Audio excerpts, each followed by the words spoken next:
안녕하세요. 오늘 저희가 좀 깊게 파헤쳐볼 자료는 바슈 헬스의 2025년 3분기 실적 발표입니다. 네, 보통 이런 발표는 CEO가 준비된 스크립트 쫙 읽는 걸로 시작하잖아요. 그렇죠. 저희는 그 부분은 과감히 건너뛰고 진짜 알짜배기 정보가 오가는 질의응답 세션으로 바로 들어가 보려고 합니다. 아, 좋은데요. 애널리스트들의 그 송곳 같은 질문과 경영진의 즉석 답변 속에야말로 회사의 진짜 고민, 또 전략이 숨어 있으니까요. 바로 그 지점이 오늘 탐구의 핵심이죠. 준비된 발표가 아니라 예상치 못한 질문에 경영진이 어떻게 반응하는지를 보면 많은 게 보이거든요. 맞아요. 오늘 우리의 임무는 이 대화들을 통해서 투자자들이 지금 무엇을 가장 걱정하고 있는지, 그리고 회사는 자신들의 최대 현금 창출원인 자입학산의 미래를 어떻게 방어하고 또 그 이후를 준비하는지 그걸 파악하는 겁니다. 네. 정부와의 약값 협상이라는 아주 예민한 주제부터 또 회사의 명운을 건 신약 파이프라인, 그리고 갑자기 왜 우리는 메디케이드 시장에서 철수합니다 라고 폭탄 선언을 한 배경까지 정말 흥미진진한 이야기들이 오고 갔습니다. 네, 맞아요. 자, 그럼 첫 번째 질문부터 한번 들어볼까요? 시작부터 아주 날카롭더라고요. 그랬죠. 첫 번째 질문이 딱 이거였어요. 자입학산의 매출 성장률이 처방 건수 성장률을 훨씬 앞지르고 있는데 이 차이는 도대체 어디서 오는 겁니까? 이 질문 정말 핵심을 짚었죠. 네. 언뜻 들으면 약은 10개 팔렸는데 돈은 15개 판 것처럼 벌었다는 거니까 좋은 소식 같지만 애널리스트는 이 숫자 뭔가 이상한데요? 하고 파고든 거죠. 정확합니다. 어떻게 약을 더 판 것보다 돈을 더 많이 벌 수 있나? 그게 핵심이었죠. CFO의 답변을 들어보니까 역시나 여기에는 일종의 회계적 마법이 숨어 있었습니다. 회계적 마법이요? 네. 한마디로 일회성 이익이라는 겁니다. 아, 그러니까 진짜 실력이 아니라는 뜻이군요. 그렇죠. 이게 무슨 말이냐면요. 바슈 헬스가 수익성이 별로 안 좋다고 판단한 정부 프로그램, 즉 메디케이드나 340B 채널에서 철수하기로 결정했잖아요. 네네. 그러면서 과거에 이 채널들 때문에 이 정도는 할인이 될 거야 하고 미리 비용으로 잡아놨던 돈, 그러니까 회계상 충당금을 다시 이익으로 되돌려 잡은 겁니다. 아하. 일종의 착시 효과인 셈이죠. 그러니까 이사 가려고 짐을 다 뺐더니 예전에 잃어버렸던 비상금이 소파 밑에서 나온 거랑 비슷한 거군요. 그게 이번 분기 실적에 갑자기 잡힌 거군요. 맞습니다. 딱 그런 비유가 맞겠네요. 그럼 이게 지속 가능한 성장은 절대 아니겠네요. 당연히 아니죠. CFO도 이 점을 분명히 했어요. 이런 일회성 요인을 제외하면 실제 지속 가능한 연간 가격 인상률은 한 자릿수 중반 수준으로 보는 게 합리적이라고 딱 선을 그었습니다. 알겠습니다. 그럼 그 회계적인 부분을 걷어내고 봐도 처방 건수 자체가 늘어난 건 사실이잖아요? 네, 그건 사실이죠. 3분기 총 처방량이 9% 늘었고 특히 신규 환자 처방은 무려 14%나 증가했더라고요. 아니, 출시된 지 15년이나 된 약에 이렇게 성장하는 것도 참 신기한데요. 그건 정말 대단한 성과죠. 회사 설명에 따르면 비결이 두 가지였어요. 뭔가요? 하나는 AI 기반의 고객 분석 엔진을 돌려서 가장 가능성 높은 의사들에게 영업력을 집중했다는 거고요. 아, AI를 썼군요. 네, 다른 하나는 진작 알았더라면 이라는 소비자 직접 광고 캠페인이 제대로 먹혔다는 겁니다. 진작 알았더라면 이름 한번 잘 지었네요. 정말 환자들의 마음을 그대로 읽은 듯한 제목이에요. 바로 이 지점이 바슈헬스가 처한 딜레마를 아주 잘 보여줍니다. 15년 된 약으로 여전히 새로운 환자를 찾아나는 걸 보면 이 회사의 마케팅 능력은 업계 최고 수준이라는 걸 알 수 있죠. 그렇죠. 하지만 동시에 이 낡아가는 단 하나의 약에 회사의 운명이 얼마나 깊이 얽혀 있는지도 보여주는 거예요. 자입학산이 잘 팔리면 팔릴수록 이 약에 문제가 생기면 어떡하지? 라는 불안감도 함께 커지는 거죠. 그 불안감을 가장 자극하는 위협이 바로 눈앞에 닥쳤고요. 맞습니다. 바로 정부와의 약가 협상, 인플레이션 감축법, IRA 문제. 이 주제가 나오니까 대화의 온도가 확 달라지는 게 느껴지더라고요. 네, 모든 제약사들의 발등에 떨어진 불이니까요. 먼저 상황을 정리해보면 바슈헬스는 자입학산은 희귀의약품이라 협상 대상이 아니다라고 끝까지 주장했지만 결국 정부의 협상 대상 목록에 포함되고 말았습니다. 결국 들어갔군요. 네, 이미 협상은 끝났고 그 결과로 정해진 새로운 약값은 2025년 11월 30일에 공개될 예정이에요. 이 새로운 가격은 2027년부터 자입학산 전체 매출의 약 30%를 차지하는 메디케어 파트 D에 적용됩니다. 30%면 정말 엄청난 비중인데 그래서 다들 물어봤겠죠. 그래서 손실이 대체 얼마나 되는 거냐고요. 그렇죠. CFO의 답변이 정말 인상적이었습니다. 아주 조심스럽게 고른 단어들로 이야기하더라고요. 맞습니다. 그는 이렇게 말했죠. 2026년과 2027년 이 두 해의 평균 EBITI 1000은 2025년 전망치와 중대하게 다르지 않을 것, not materially different 이다. 잠깐만요. 평균이요?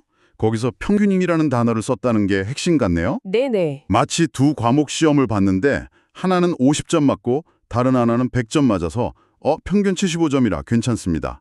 라고 말하는 것처럼 들리는데요. 정확히 보셨습니다. 2026년에 엄청난 타격을 입고 2027년에 다른 요인으로 만회해서 평균을 맞추겠다는 속셈일 수도 있잖아요. 바로 그게 전형적인 경영진의 화법이죠. 역량이 없다가 아니라 자입학산이 입을 타격을 상쇄하기 위해 우리는 보이지 않는 곳에서 다른 여러 전략들을 동시에 가동하고 있다는 뜻으로 해석해야 합니다. 여기서 정말 아쉬웠던 건 그 어떤 애널리스트도 그럼 그 다른 완화 전략이 구체적으로 뭡니까? 라는 가장 중요한 후속 질문을 던지지 않았다는 거예요. 와, 그러네요. 덕분에 회사는 아주 편안하게 그 주제를 넘어갈 수 있었죠. 모두가 그냥 그 평균이라는 단어에 넘어간 셈이군요. 그럼 IRA 말고 또 다른 위협, 2028년부터 시작될 복제학 경쟁에 대해서는 뭐라고 하던가요? 그 부분은 일반적인 수준의 시장 잠식 곡선을 예상한다고 아주 짧게 언급하고 넘어갔습니다. 별다른 방어 전략을 내놓지는 않았어요. 정리하자면 눈앞에 닥친 정부의 가격이나 압력, 그리고 곧이어 닥쳐올 복제학의 공세, 자입학산의 미래가 상당히 불투명해 보이네요. 그렇죠. 이러니 당연히 다음 질문은 그래서 다음 주자는 누굽니까? 로 넘어갈 수밖에 없었겠어요. 레드씨라는 신약 후보 물질 이야기가 나왔죠. 네, 모두의 시선이 그쪽으로 쏠렸습니다. 레드씨는 현재 자이팍산이 치료제로 쓰이고 있는 현성 간성뇌증이라는 질병을 예방하는 것을 목표로 하는 약물입니다. 아, 예방이요? 네, 이게 아주 중요한 포인트인데 치료가 아니라 예방 시장을 겨냥하고 있다는 거죠. 치료 시장과 예방 시장, 그게 그렇게 큰 차이인가요? 어마어마한 차이죠.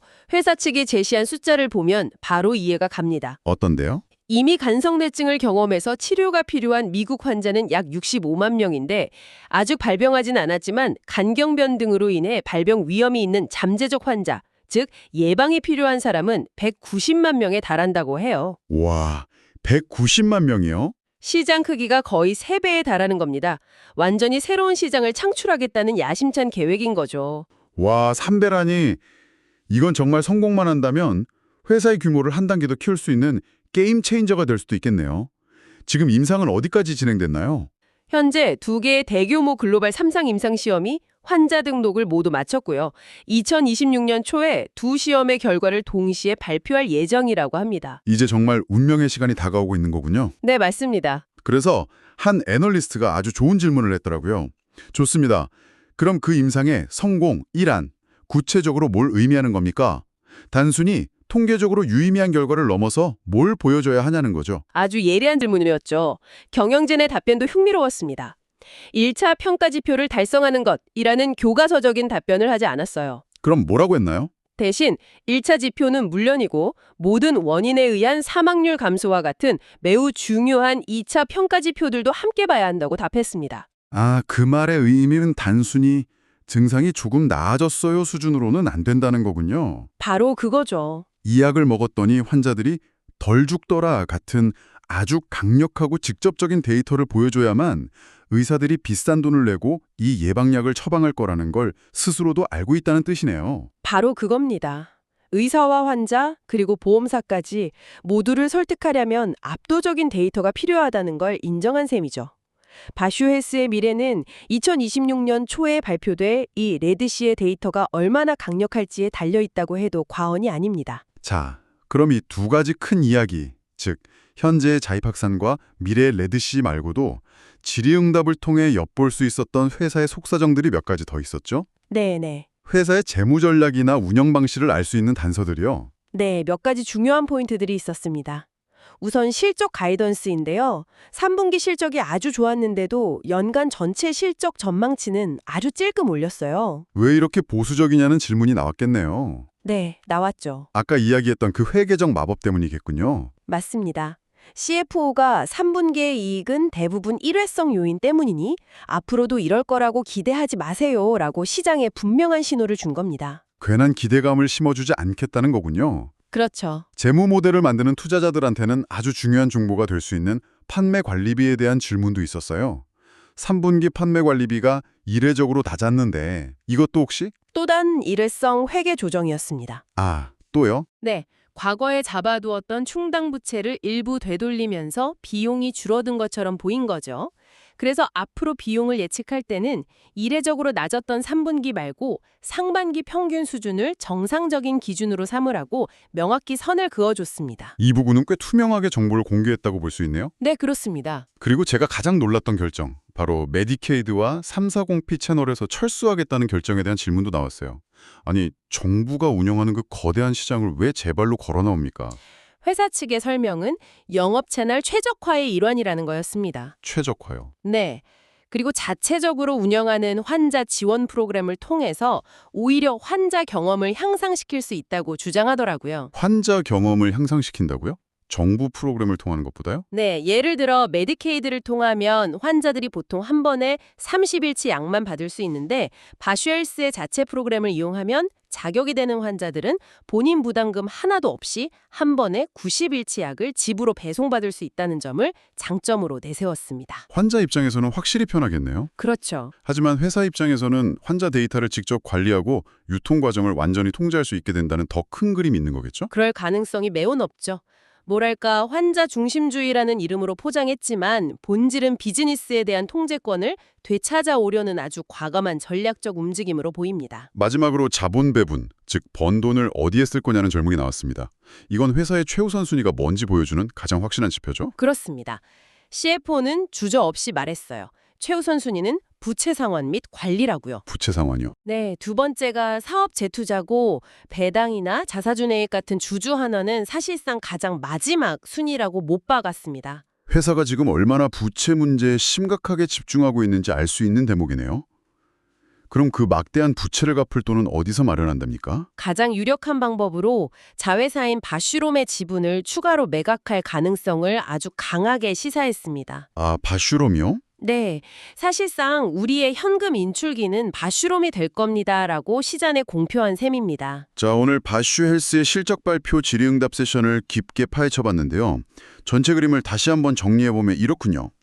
먼저 주력 제품인 자이팍사는 AI 마케팅 덕에 여전히 잘 성장하고 있지만 이번 3분기 실적은 회계적 착시가 꽤 섞여 있었다는 점. 네, 그리고 정부의 약가인하라는 거대한 파도는 피할 수 없는 현실이 됐지만 회사는 알아서 잘 막아보겠다는 자신감을 내비쳤고요. 자이팍산의 시대가 저물 것을 대비해서 레드시라는 예방약 컨셉의 신약의 회사의 미래를 걸고 있는데 그 운명의 날이 2026년 초로 다가왔다는 것. 마지막으로 메디케이드 시장 철수 같은 과감한 결정을 통해 외부 환경에 휘둘리기보다는 스스로 운명의 핸들을 잡으려는 의지를 보여줬다는 점까지 이렇게 정리할 수 있겠네요. 오늘 대화를 한 문장으로 요약한다면 어떻게 표현할 수 있을까요? 제 생각엔 이렇습니다. 거대하지만 점차 늙어가는 현금 창출원의 수명을 어떻게든 연장하면서 그 시간 동안 막대한 부채를 관리하고 차세대 성장 동력으로의 아슬아슬한 외줄타기에 성공해야 하는 한 회사의 고군분투.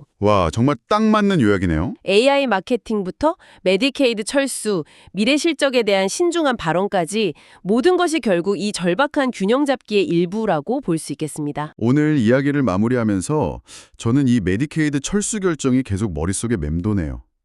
회사는 정부 프로그램을 떠나 자체 프로그램을 운영하는 게 환자에게도 회사에게도 더 좋다고 말합니다. 어쩌면 그 말이 사실일 수도 있겠죠. 하지만 이 말을 곱씹어 보면서 이런 질문을 한번 던져보면 어떨까요? 기업이 기존의 정부가 하던 역할을 대신하게 될 때 기업의 지원 프로그램을 잘 찾아서 신청할 만큼 정보력이 있는 환자들은 더 나은 혜택을 받겠지만 그렇지 못한 정보 취약계층의 환자들은 어떻게 될까요? 모든 환자들이 소외되지 않고 필요한 치료를 계속 받을 수 있도록 보장해야 하는 최종 책임은 과연 누구에게 있는 걸까요?